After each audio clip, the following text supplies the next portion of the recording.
हर हर महादेव दोस्तों, आप सभी को हमारे चैनल में स्वागत है। आइए जानते हैं कि पशुपति व्रत कैसे करें। संपूर्ण नियम इससे जुड़ी जानकारी इस वीडियो के माध्यम से बताऊंगी। इसकी लास्ट तक देखना। पशुपति व्रत कब करना चाहिए? पशुपति व्रत को शुरू करने के लिए किसी विशेष महीने या किसी शुभ मुहूर्त का चयन करना आवश्यक नहीं है। ये व्रत केवल सोमवार के दिन ही रखा जाता है। अतः आप इस व्रत को वर्ष के किसी भी महीने के सोमवार से शुरू कर सकते हैं। पशुपति व्रत को कितने सोमवार करना चाहिए? शास्त्रों में पशुपति व्रत को लगातार 5 सोमवार रखने का विधान बताया गया है। 5वें सोमवार को इस व्रत का उद्यापन किया जाता है। एक पशुपति व्रत को पूर्ण करने के बाद अगर आप दोबारा से इस व्रत को धारण करना चाहते हैं तो 1-2 सोमवार छोड़कर व्रत का पुनः शुरू कर सकते हैं। पशुपति व्रत के नियम। शिव पुराण में पशुपति व्रत के नियम बताए गए हैं जिसे जान लेना आवश्यक हो जाता है। इन नियमों की अनदेखी करके आप इसे पूर्ण फल को प्राप्त नहीं कर सकते। तो चलिए सबसे पहले ये जानते हैं पशुपतिनाथ का व्रत लगातार 5 सोमवार तक करने का विधान बताया गया है। पशुपति व्रत की पूजन शिव मंदिर में ही करना अनिवार्य है। तीसरा सबसे जरूरी बात यह है कि पशुपति व्रत के पहले सोमवार की पूजा अपने जिस भी मंदिर में की है उसी शिव मंदिर में 5वें सोमवार की पूजा अनिवार्य है। अर्थात अपने पूरे पशुपति व्रत की पूजा एक ही शिव मंदिर में करें। पशुपति व्रत के दौरान अगर किसी कारणवश आपको कहीं दूर जगह या शहर जाना पड़ जाए और उसी शिव मंदिर में जाना असंभव हो तो इस व्रत को अगली सोमवार पे टाल दे, परंतु व्रत का पूजन एक ही शिव मंदिर में करें। पशुपति व्रत में सुबह और शाम के प्रदोष काल में अर्थात दिन में 2 बार शिवलिंग पूजा का विधान है। व्रत में दिन के दौरान फलाहार कर सकते हैं। शाम के पूजन के बाद सेंधा नमक से बने सात्विक अन्न ग्रहण कर सकते हैं। पंडित प्रदीप मिश्रा जी ने शिव महापुराण के माध्यम से बड़े ही सरलता और पशुपति व्रत करने की विधि का वर्णन किया है। इस व्रत को करने से कुछ विशेष विधि का पालन किया जाता है। पंडित प्रदीप मिश्रा जी ने कई प्रवचनों में पशुपति व्रत की विधि को आम लोगों के सामने रखा।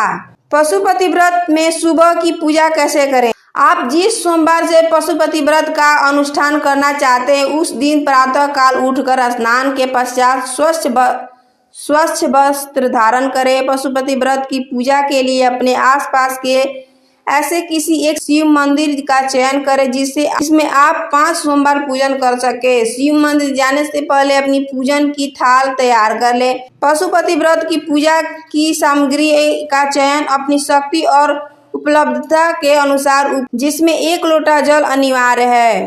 पशुपति व्रत की पूजा सामग्री। पशुपति व्रत भगवान शिव को प्रसन्न करने के लिए किए जाने वाला व्रत है। अतः इस व्रत में वो सामग्री ही प्रयोग में लाते हैं जिसे हम शिवलिंग पे अर्पित कर सके। हमारे शास्त्रों में कई ऐसी सामग्रियां का वर्णन किया गया है जो भगवान शिव को अति प्रिय है। बस इतना ध्यान रखें कि जिस भी सामग्री से आपने सुबह का पूजन किया है थाल में बचे हुए उन सामग्री से ही शाम के पूजन करने का विधान है।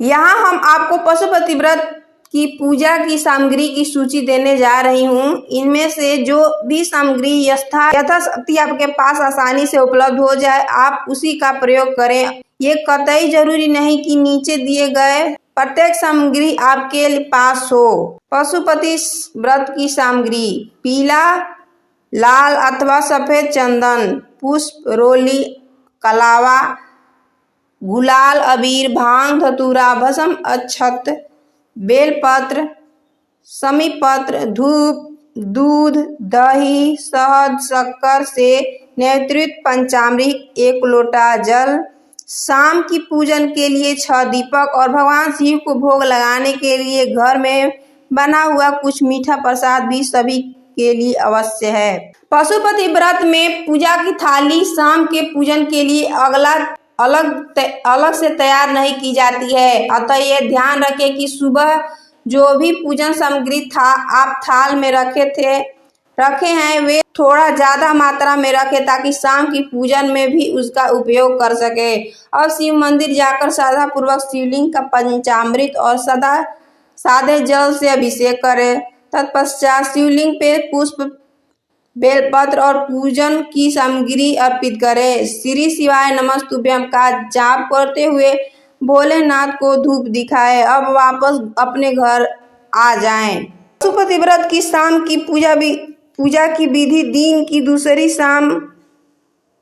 दूसरी पूजा शाम प्रदोष काल में ही करने का नियम है। शाम की पूजा में ये ध्यान रखना जरूरी होता है कि पूजन की थाल का सामग्री सुबह वाली ही हो, दोबारा थाल को मत सजाइए। सुबह पूजन के बाद जो सामग्री बची है उसी से शिव जी की पूजा का विधान है।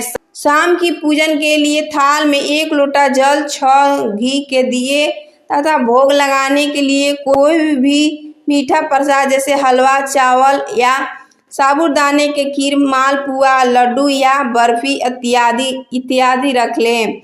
पशुपति व्रत के प्रसाद को आप घर में तैयार करें और ये ध्यान रखें कि पूरे प्रसाद को मंदिर ले जाना है। अपने घर में प्रसाद का जरा सा भाग भी नहीं छोड़ना है। प्रसाद के साथ 3 पेपर प्लेट भी रख ले। अब शिव मंदिर आकर सर्वप्रथम शिवलिंग पर जल अर्पित करें।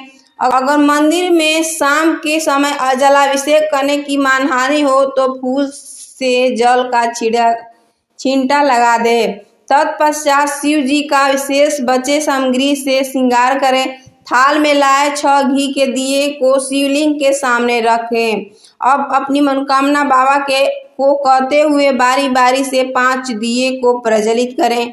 अब 6वें दिए को बिना जलाए वापस थाल में रख लें। तत्पश्चात थाल में लाए गए पूरे प्रसाद को शिवलिंग के समक्ष रख दें। अब इस प्रसाद को 3 बार बराबर हिस्से में बांट दें। 2 हिस्सा शिवलिंग को अर्पित कर दें तथा एक बचे हुए हिस्से को वापस थाल में रख दें। तत्पश्चात सुबह की बची हुई सामग्री से शिव जी का श्रृंगार करें। अब घर से लाए गए पूरे प्रसाद को शिवलिंग के समक्ष रख दें। उसके 3 बराबर हिस्से कर दें। 2 हिस्सा वहीं छोड़ दें, 1 हिस्सा वापस थाल में रख लें। तत्पश्चात थाल में लाए गए 6 दीपकों के नीचे रख दें। अपनी मनोकामनाएं बोलते हुए 5 दीपक प्रज्वलित करें और 6वें दीपक को बिना जलाए वापस थाल में रख लें। अब लाए गए 108 सामग्री को एक एक करके शिवलिंग को समर्पित करें। मन ही मन श्री शिवाय नमस्तुभ्यम का जाप भी करते रहें। जब ये 108 सामग्री शिव जी को समर्पित कर ले तो लाए गए नारियल को शिवलिंग को स्पर्श कराकर नीचे रख दें। ध्यान रहे नारियल को शिवलिंग की जटाधारी पे मत रखें। नारियल चढ़ाते समय उसके ऊपर 11 रुपया भी दक्षिणा स्वरूप रख दें। शिवलिंग को नमन कर अब अपने घर को लौट जाएं। घर के मुख्य दरवाजे के सामने बैठकर मनोकामना बोलते हुए थाल में बचे हुए उस दीपक को जलाएं तथा साथ उसे अपने दाहिने तरफ रख दें। अब घर में प्रवेश करें। प्रवेश करने के बाद भोजन करने से पहले प्रसाद को ग्रहण करना जरूरी होता है। इस तरह आपका पशुपति व्रत संपूर्ण होता है। अगर वीडियो अच्छी लगे तो चैनल को लाइक, सब्सक्राइब, दोस्तों के साथ शेयर कर देना। धन्यवाद। राधे राधे।